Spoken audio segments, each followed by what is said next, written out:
शेवटच्या टप्प्यात आपल्याला मुलांचे गुण म्हणजे 2 मुलं असल्या कोणाची बी तीच भावना असते की व एका मुलाने शेती आणि एका मुलाने सर्व्हिस करावा आणि त्या भावनेतून आम्ही शेखरला त्या ठिकाणी शिक्षण देण्याचं काम कुटुंबाने केलं आणि शिक्षण घेत असताना अनेक अडचणींना आम्हाला त्या ठिकाणी सामोरे जावं लागलं. काहून एखादा शेतकरी कुटुंबातला विद्यार्थी शिकवित असताना गावात त्या ठिकाणी सोय नसल्यानंतर मग श्रीगोंद्यापासून बारामती असेल त्या ठिकाणी मग पुण्यासारख्या ठिकाणी कॉलेजला त्या ठिकाणी त्याला त्या ठिकाणी घालण्याचा आमच्यावर योग आला किंवा त्या ठिकाणी त्यांनी शिक्षण घेतलं आणि शिक्षण घेत असताना MBA पर्यंत शिक्षण करून मार्केटिंगमध्ये एक चांगलं पदवीधर त्याला त्या ठिकाणी नोकरी लागेल अशा ह्याच्यात त्यांनी शिक्षण घेतलं आणि आमच्या अपेक्षा पूर्ण झाल्या आणि एक कुटुंबातून म्हणून आम्हाला असं वाटलं की आता शेतकरी चांगल्या सर्व्हिसला लागून आपल्याला त्या ठिकाणी हातभार लावीन.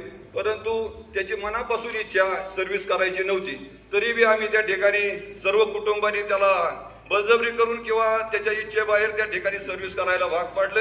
सुरुवातीला त्या ठिकाणी त्याला नोकरी चांगल्या कंपनीत मिळाली म्हणजे सुरुवातीला त्याला 40,000 रुपये पगाराची नोकरी मिळाली. परंतु नोकरी मिळत असताना त्या ठिकाणी आम्ही मग कुटुंबाने त्याच्यासाठी लग्न करण्याचा निर्णय घेतला आणि जागा स्थळ बघायला सुरुवात केली. परंतु लेखक हा लेखक असतो, त्याच्या मनात काय असतं हा शेवटपर्यंत न बोलता ती कृतीतून दाखवत असतो. शेखरच्या माध्यमातून आम्हाला त्या ठिकाणी हळूहळू त्याची चुणूक बघायला मिळाली. त्यांनी आमची इच्छा न मोडली, आम्हाला दुखावलं नाही आणि लेखक हा न दुखावता सर्वांची मनं धरून जे काम करतो आणि त्याला आज कुठेतरी यश आलं. कारण त्याला आम्हाला त्या ठिकाणी सामोरं जावं लागलं, बऱ्याच गोष्टीला सामोरं जावं लागलं. मग कुटुंबातून सुरुवातीला त्यांनी सुद्धा आम्हाला काही गोष्टी म्हणजे त्याला जे करायचं होतं तेच करीत होता तो, परंतु आमचं मन कधी मोडीत नव्हता. त्या ठिकाणी सर्व्हिस करताना सर्व्हिसला लागला.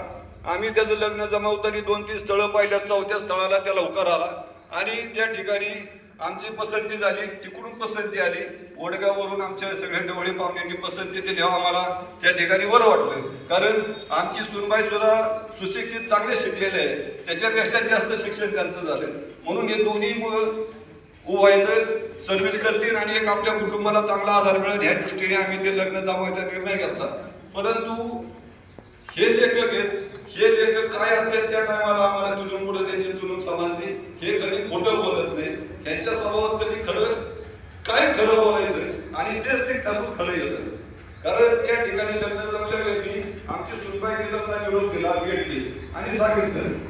भेटल्यानंतर त्या ठिकाणी आता हे असं त्यांचं बोलणं झालं होतं गेलं सध्या काय माझ्या वय सांगितलं की मी भेटतो असं सांगितलं. आमचं तर त्या ठिकाणी माझी निमा मी जाऊ म्हणजे पसंती झाली इकडून तिकडून.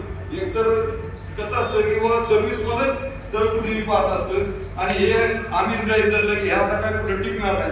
परंतु सुनबाई आमच्या सुशिक्षित आणि हुशार, त्यांनी ते मान्य करून कुटुंबाला पटवून सांगितलं आणि त्या ठिकाणी त्या विवाह जमला आणि शेखरने त्यानंतर 1-2 वर्ष नोकरी इकडे तिकडे केली आणि त्याच्या म्हणण्याप्रमाणे तो परत घरी आला, नोकरी सोडून दिली. मला सांगितलं की मला व्यवसाय करायचा आहे आणि व्यवसाय करीत असताना कोणता व्यवसाय निवडायचा तर आम्ही मग आपलं जे आम्हाला थोडं वाटेल कमी खर्चात वाटेल असा व्यवसाय शोधायला सुरुवात केली. कापड दुकान असेल इतर असेल, पण त्याला ते काही मान्य नव्हतं कारण त्याला ही लिखाण करायचं होतं, लिखाण करायला वेळ लागत होता.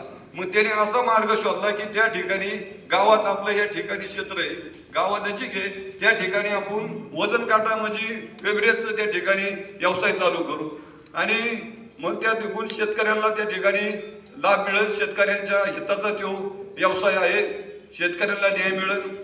आम्हाला पटवून सांगण्याचं काम सुरू झालं. परंतु मी म्हणलं रे हे व्यवसाय करायचा म्हणजे ह्याला एवढा खर्च आहे, वजन काट्यातून 100-50 रुपयांनी केव्हा पैसे गोळा व्हायचे, 15 लाख 10 लाख 20 लाख खर्च करायचा, अर्धा एकर क्षेत्र त्याच्यासाठी टाकायचं हे आपल्याला शक्य नाही. परंतु त्यांनी ते आमची मनधरणी करून कसा तरी तो व्यवसाय चालू केला, त्यातून त्याला वेळ मिळाला आणि आम्ही आता शेतकरी माणसं, एखादा बारका पोरगा असला तरी त्याला काम सांगितल्याशिवाय आम्ही थांबत नाही सर. म्हणजे मुलगा एकदा हाताला आला की त्याला काम सांगायचं आमच्या शेतकरी कुटुंबाचा स्वभाव आहे किंवा त्याची गरज असते.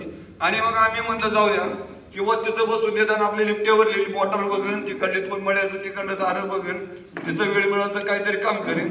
परंतु त्याने ते बी आमची मर्जी ठेवून ते काम करून त्याच्यातून हे लिखणाचं काम चालू केलं. आम्हाला त्याचा काही सुद्धा माहीत नव्हतं कारण आमचा तो विषयच नव्हता. परंतु त्याचा एक स्वभाव होता की आमचे वडील, आमच्या वडिलांचं त्यांना मिळालेलं आयुष्य 93 वर्षाचं, वयाच्या 50व्या वर्षीपर्यंत त्यांनी शेती पाहिली तिथून पुढे त्यांनी निवृत्ती घेतली आणि घरी वाचन करायचे, पुस्तकं आणायचे. आणि शेखरचं लहानपण त्यांच्या सहवासात माझ्यापेक्षा जादा गेलं, कारण आम्ही ह्या कामाच्या गडबडीत शेखरचं पूर्ण लहानपण आमच्या वडिलांच्या आईपाशी गेलं. आमचे आता आईच आहे, 90 वर्षाचं वय आहे आईचं. आणि शेखरने म्हणजे त्यांच्या मार्गदर्शनातून पहिलं पुस्तक लिहायला सुरुवात केलं, आजोबांवर लिहिलं, राजकीय याच्यावर लिहिलं, किंग मेकर. आणि त्या पुस्तकाचं प्रकाशन आदरणीय अशोकबापूंच्या हस्ते याच ठिकाणी झालं. त्या पुस्तकाला एवढी प्रसिद्धी मिळाली आणि तिथून पुढे आम्हाला मग त्याचा विश्वास वाटायला लागला किंवा आपलं काहीतरी करतोय, आपलं नाव थोडं होतंय. नाही ह्याच्यातून 2 पैसे मिळाले तरी ना नफा ना तोटा, आपण तोट्यात जात नाही, पण नाव महत्वाचं आहे. शेवटी पैशापेक्षा आम्हाला तरी आता म्हणजे फेडा आमच्या त्यांचा सन्मानाने मिळाला, त्याचंच हेच कारण आहे. परंतु हे सगळं करीत असताना पुढे त्यांनी 2-3 पुस्तक, परत पारावरच्या गोष्टी असत्या, किंगमेकरचे पुस्तक, नंतर त्याचं त्रिकोणी चौकोन असेल, ही पुस्तकं प्रकाशित झाली. पारावरच्या गोष्टीला त्या ठिकाणी बरेचसे त्या ठिकाणी पारितोषिकामुळे नाव झाले.